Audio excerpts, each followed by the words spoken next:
The Home Office's periodic British Crime Survey estimates that the true level of crime, the sorts, anyway, which inform the official figures, is about 4 times than which is registered in the annual statistics. Quite often, especially in the financial services sector, businesses do not report crimes against themselves for fear of lowering their public image. Many citizens today are not insured against car theft or property loss, because they cannot afford the premiums, so they have no incentive to tell the police if they become victims. A steep statistical rise in crime can sometimes arise not from a real growth in a particular type of conduct but from a new policing policy. Offences of lewd dancing rose by about 300% during 12 months in the 1980s in Manchester, but only because the zealous Chief Constable James Anderton had deployed a great many officers in gay nightclubs. Sometimes the enactment of a new range of offences or the possibility of committing old offences in a new way, like computer offences involving fraud and deception, can cause an upward jolt in crime levels. The figures just released show a startling jump in street robbery, but much of this seems to be a very particular crime, the theft of the now ubiquitous mobile phones. Conversely, if crimes like joyriding and some assaults are kept out of the categories measured in the annual statistics, as is the case, the official figures do not reflect even what is reported to the police as criminal.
Some moments seem more important in hindsight than they were at the time.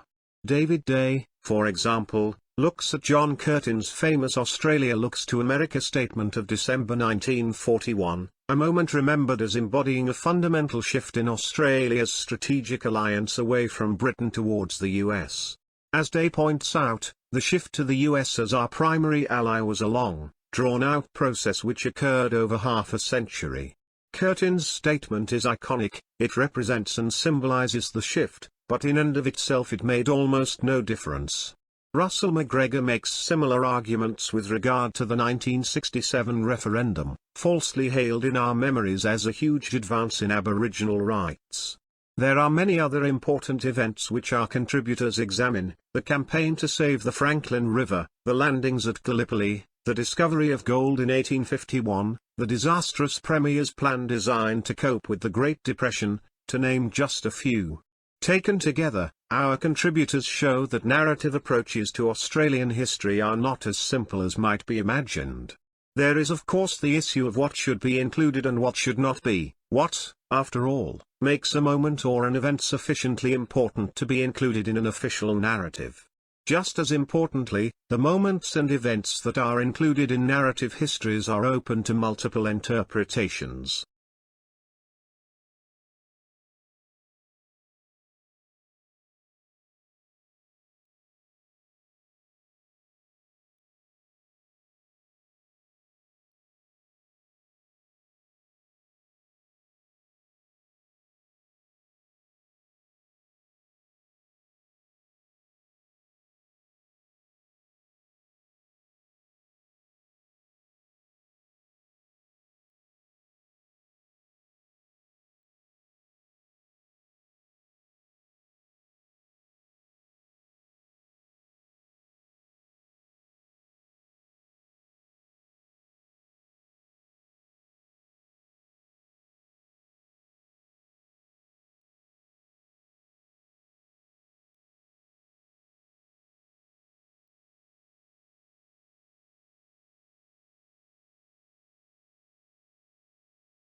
When Australians engage in debate about educational quality or equity, they often seem to accept that a country cannot achieve both at the same time.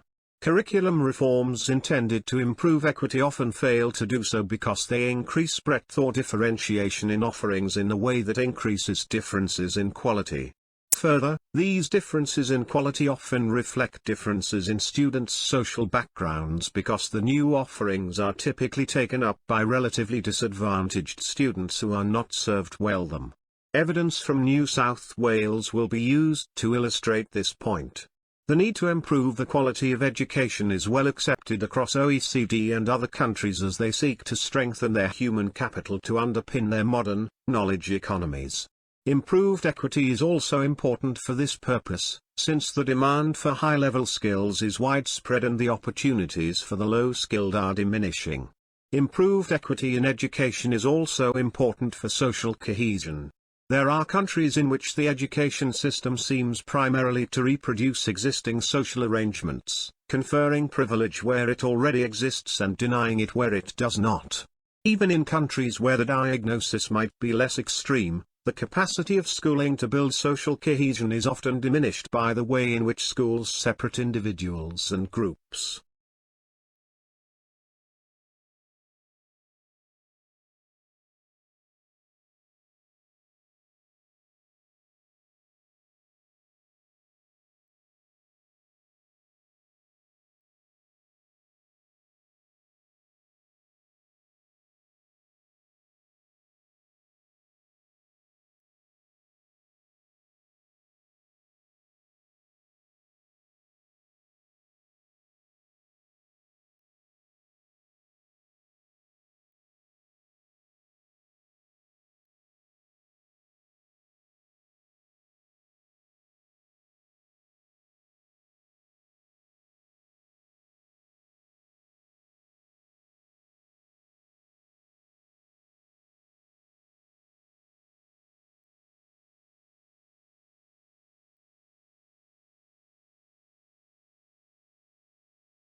Autism is a disorder characterized by impairments in communication, social interaction, and repetitive behaviors. Over the past 40 years, the measured prevalence of autism has multiplied roughly tenfold. While progress has been made in understanding some of the factors associated with increased risk and rising prevalence, no one knows with certainty what causes autism or what caused autism prevalence to rise so precipitously. There is, however, a growing awareness among scholars that focusing solely on individual risk factors such as exposure to toxicants, prenatal complications, or parental education is insufficient to explain why autism prevalence rates have increased so stunningly. Social and institutional processes likely play an important role. For example, changes in diagnostic criteria and an influx of resources dedicated to autism diagnosis may be critical to understanding why prevalence rates have risen. Increased awareness and social influence have been implicated in the rise of autism and a variety of comparable disorders, where social processes mimic the effects of contagion. Studies have examined the contribution of changes in diagnostic criteria and diagnostic substitution to rising autism prevalence rates, but the importance of institutional factors, resources for diagnosis, and greater awareness have not been systematically assessed. The sociological literature on health and inequality, however, provides substantial motivation for exploring how individual and community-level effects operate to shape the likelihood of an autism diagnosis.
The term plantation arose as settlements in the southern United States, originally linked with colonial expansion, came to revolve around the production of agriculture.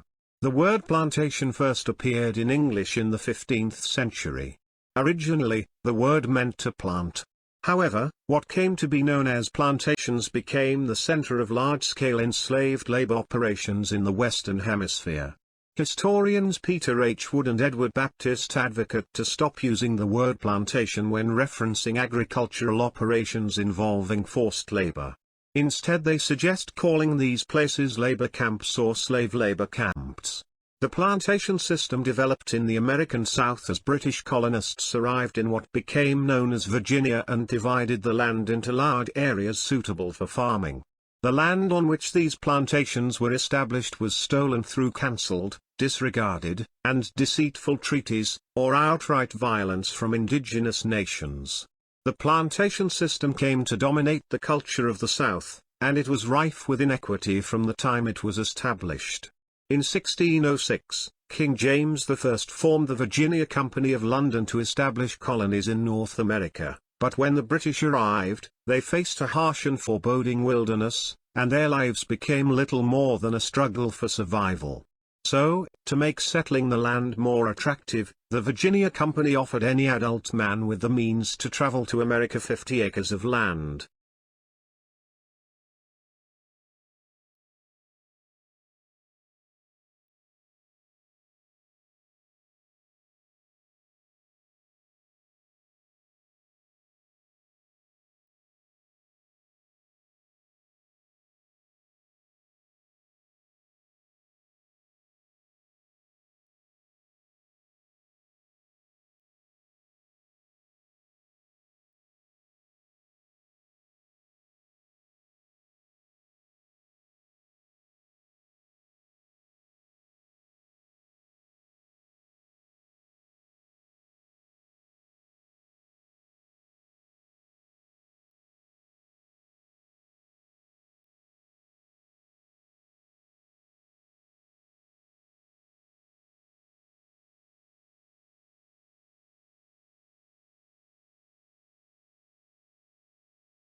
The primary driver of modern Martian geology is its atmosphere, which is mostly made of carbon dioxide, nitrogen, and argon.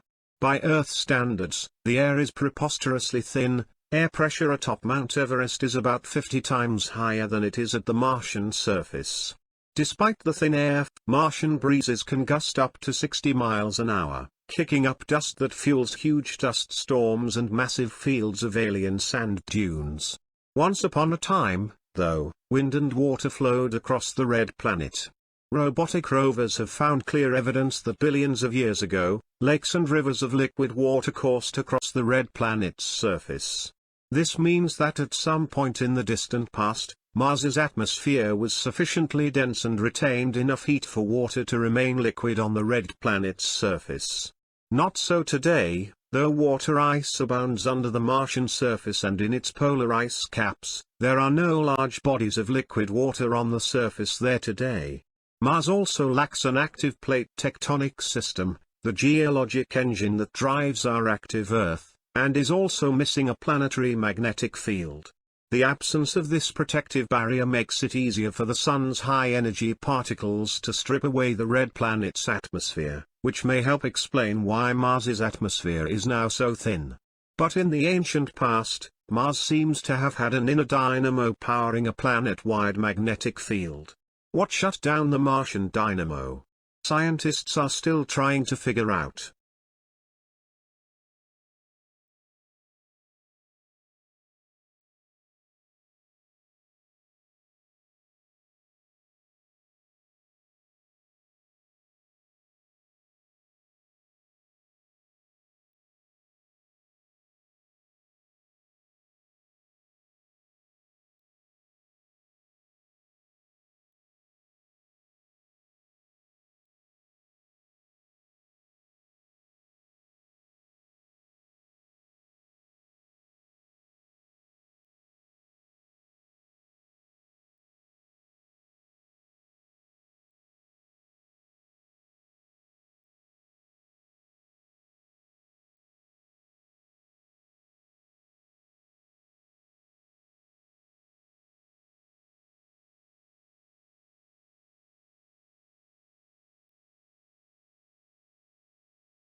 Fruits and vegetables are the most commonly consumed super or functional foods, yet their high moisture content, over 80%, makes them especially susceptible to bacteria that cause spoiling. Keeping fresh is the best way to preserve the nutritional value of fruits and vegetables, but most storage methods necessitate low temperatures, which are difficult to maintain throughout the distribution chain. In contrast, drying is an effective post-harvest management strategy. To improve their shelf life and increase food security, approximately 1/5 of the world's fresh produce are dried. Dried fruits and vegetables make healthy eating more practical and can help close the gap between recommended and actual fruit consumption. By lowering water activity, dehydration keeps fruits and vegetables healthy and safe, prolonging their shelf life much beyond that of fresh produce. Drying used to be as simple as lying the product out on mats, rooftops, or drying floors in the sun, using solar radiation and convective air. Heat is transferred to the fruit or vegetable raw material through convection from the ambient air and radiation from the sun on its surface during sun drying. Since foods to be dried are exposed and climatic changes can occur, the method is highly unsanitary and volatile. Mechanized solar dryers such as tray, cabinet and tunnel dryers have been designed to overcome the challenges of damage, dust, pest infestation and unexpected rainfall encountered in open-air drying.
Since the dawn of man, gender relations were not a problem among Africans. People collectively lived with their specified divisions of labor and specializations within the households, where men were in charge of all family matters. Under traditional African families, both men and women had different roles to play in their households. Lives were tied and agreed by the traditional African socio-cultural norms for centuries. Division of labor and specializations maintained and strengthened social relations across gender lines, which in turn brought strong families, clans and communities with high mutual respect, honesty, humility and understandings. As such, diversified roles in social, economic and political condition in African traditional setting has never been the cause of problems and hence should not be interpreted as discrimination, persecutions and marginalization of across gender. Campaigns from the Western world for gender equality have brought serious problems in African traditional setting. What is interpreted as unequal gender relation in Africa was the product of Western interpretations caused by the transformations brought to Africa by the colonial relations and Western liberal democracies.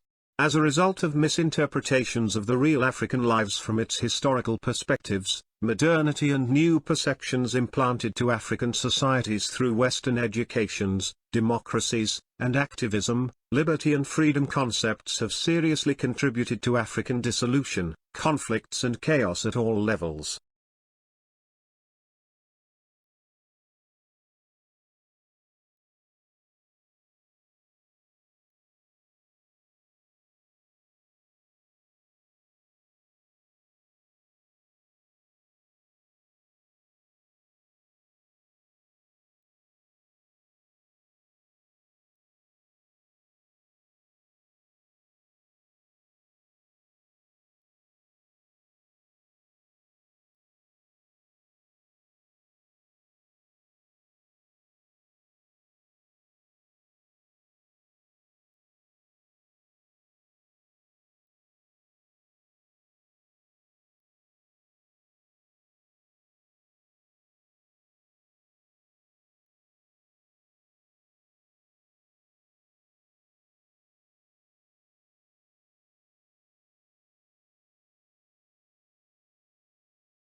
Sponsorship marketing has been a major contributor to the popularity of sports, particularly football. From 1996 to 2010, the sponsorship market worldwide experienced exponential growth, with brands paying large sums of money to leverage sponsorship rights and properties. Sponsorship marketing grew increasingly popular in the late 1980s when a significant shift was introduced in marketing. The shift was an effort by firms to differentiate themselves in the sponsorship market by moving away from the common ratification of products' aspects and functional benefits towards brands' symbolic overtones. Associating with sports properties allowed firms to illuminate their purpose and position, and get closer to consumers. Over time, firms have become critical of sponsorship and the value they bring given their cost. The criticism comes as there are no deliberate nor quantifiable derived benefits. As a result, firms focus more on title sponsorship of short-term tournaments instead of long-term sponsorship commitments. Short-term tournaments have generally been used as tactical selling assets. Short-term tournaments enable firms to easily and continually assess their financial commitments to the sponsored properties. The continued growth of title sponsorship in short-term tournament sports is attributable to several factors, but importantly, it is to get the consumers excited and remain engaged for the duration of the tournament.